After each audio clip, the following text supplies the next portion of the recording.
రాష్ట్రంలో మరో 20 ఏళ్లు తెలుగుదేశమే అధికారంలో ఉంటుందని ఉప ముఖ్యమంత్రి కేఈ కృష్ణమూర్తి జోస్యం చెప్పారు. తెదేపా వార్డు కమిటీల ఎన్నికల శిక్షణా కార్యక్రమానికి ఆయన హాజరయ్యారు.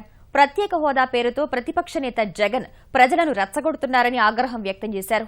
వైఎస్ ముఖ్యమంత్రిగా ఉన్న సమయంలో ఒక్క ప్రాజెక్టు కూడా చేపట్టలేదన్నారు. ఇప్పటికైనా జగన్ తీరు మార్చుకోవాలని సూచించారు.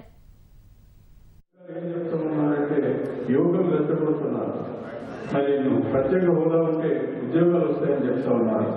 ఈ రోజు ప్రత్యేక హోదాలు తీసుకున్నటువంటి 6 స్టేట్స్ ఉన్నాయి. మిజోరాం, మరి అదేవిధంగా ఉత్తరప్రదేశ్ తర్వాత ఇంకా చాలా ఉంటాయి. ఇవన్నీ కూడా ఈరోజు ఏ మాత్రం కూడా పేరు లేనటువంటి హోదా గల రాష్ట్రాలుగా వెళ్ళిపోయినాయి. మరి హోదా ఉన్నటువంటి రాష్ట్రాల స్థితిగతులు ఉంటే మనకు హోదా ఎందుకనే అవసరం లేదు, ప్రత్యేక ప్యాకేజే మనకు అవసరం అని చెప్పి ఈరోజు ఉమ్మానికి మనం చెప్పగల స్థితిలో చేసుకున్నామని కూడా మీకు తెలియజేస్తా ఉన్నాను.